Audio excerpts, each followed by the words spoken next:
Realtree's Midwest Whitetail is brought to you by Hoyt, Heumann Tree Saws, Lone Wolf Tree Stands, Nikon, Ozonics, Redneck Blinds, RTP Outdoors, Spot Hog Releases, Wasp Archery, Viking Solutions, and Realtree. Day 12, October 26th. Probably hear a little bit of noise in the background, lawnmower. Sometimes you hear the dog barking when I park in this spot. It's perfect. I love it. I'm parked right next to one of my neighbors, right by their house. And the spot we're going to is only about 350 yards away, but I could jump up and down, do jumping jacks, yell and shout, probably shoot off a gun, and the deer back there wouldn't pay any attention to it because we're so close to this house and they're so close to human activity here, or they're so used to it. So that's an upside. It's one of the, I would say, anytime you can do that, it's a big advantage being able to park next to a residence. You can get away with a lot more, especially on still mornings. You know, on this farm, on a super still morning, it can be really, really tough to park anywhere near the spot that you want to hunt because the deer hear you come to a stop and they can hear every little thing. But if you're up next to one of these residences, they just ignore it completely. So anyway, just a little quick tip to keep in mind. We've got a light and variable wind today. And anytime we've got that situation, I'm always really careful and reluctant to go into my better spots because you don't know which direction it's going to blow from. You can mess things up pretty bad. So we're going into a blind. They work really well for that because with one window open and the ozonics running, we can cancel out most of our odor even with the wind changing directions. So we're going into a spot that I ran trail cameras here 3 weeks ago or more, and there were plenty of bucks. There just weren't any specifically that I wanted to go after. But that doesn't mean that something couldn't have moved in the meantime. So we're gonna go back and give this spot a try.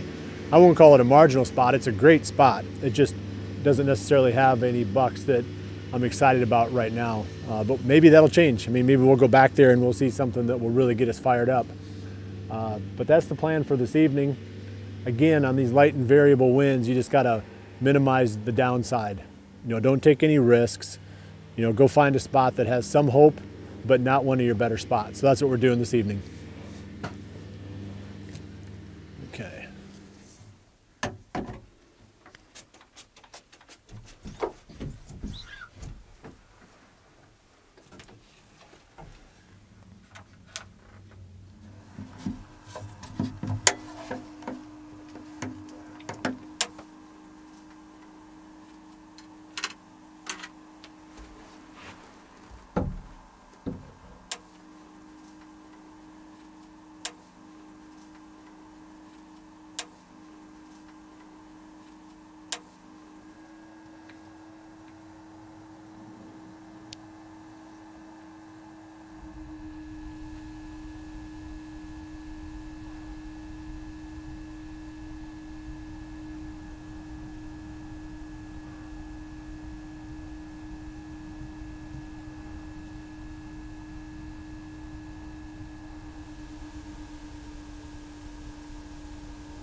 I've got a bunch of pictures of him. See, that's Death Ridge. That's what I'm saying. It's where they all go. It's where they all go to die.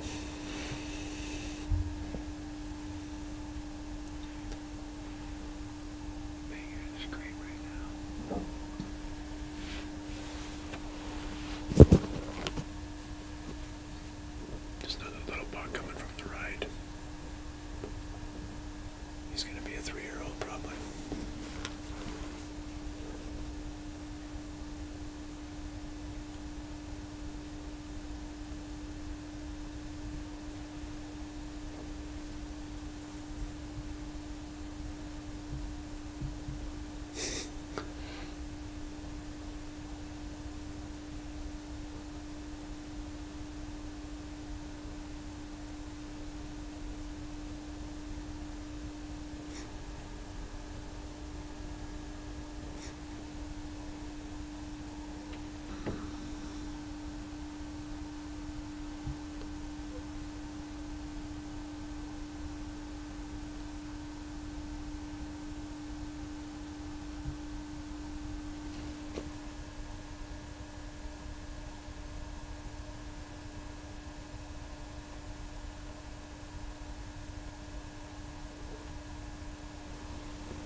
there's 4 bucks out there right now. They're all 4 bucks.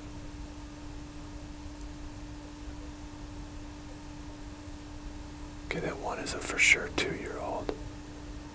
We'll see how he looks compared to that other one. Yeah, I'd say the other one's a for sure 3-year-old.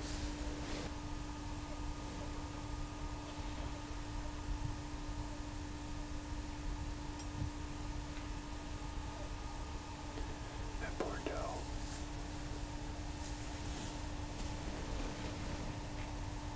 Oh my gosh. I need to be a doe during those 2 weeks before the rut. No kidding.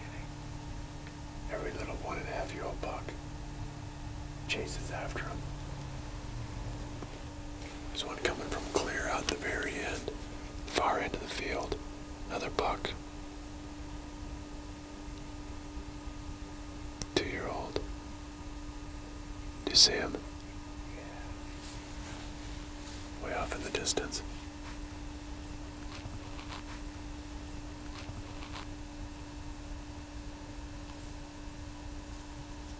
Okay, keep going. Right there he is.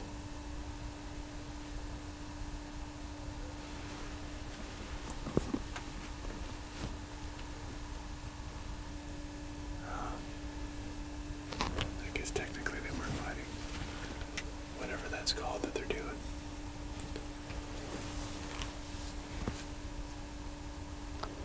Mr. Big is leaving.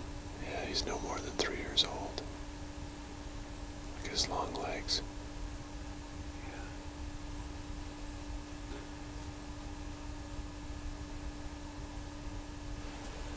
Yeah.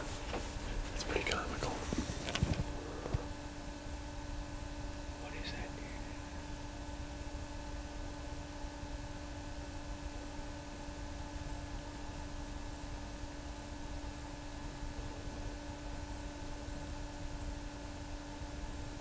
I see 1, 2, 3, 4, 5, 6, 7 bucks right now.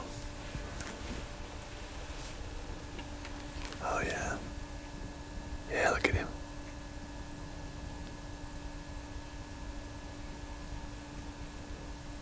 The other one stopped. He must not know. I'll bet they know each other. Yeah. It's all puffed up. This isn't going to last very long.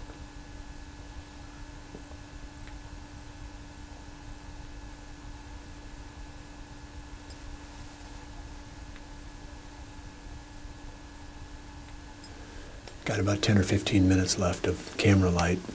We got some clouds roll in about halfway through the evening and cooled it off. That's about when the deer started to move. They came out early tonight. Lots of bucks. Nothing with enough age to really get me fired up. That one 9-pointer was a nice looking deer, but I think he was just a 3-year-old. So he could be a real dandy in a couple of years. So we'll have to kind of keep that one in mind and check back on him next year. Hopefully I can find him back again and see what he looks like. But overall, pretty typical of this time of the year, sitting on a field. The does try to come out.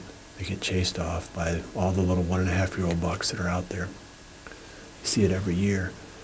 So yeah, I mean, at first we had some does that tried to come in here, but they're hiding back in the woods now. I'm not going to be able to hunt for the next 2 evenings. The next 2 days, we've got family activities. Then I'll be back in the tree on Monday, and I'm looking forward to it. I think that next week is going to be really good. Looking at the weather forecast, it's going to be at least this kind of steady weather. 50s for highs, 30s for lows.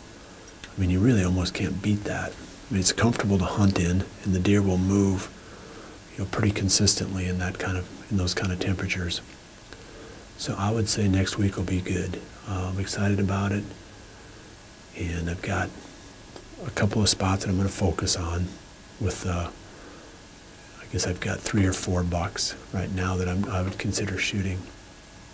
Pretty good idea where they live. So could be a good next couple weeks. Well, I appreciate you joining me today, and hopefully you have a great weekend of hunting. Check back again on Monday, and we'll bring you another one of these video blogs.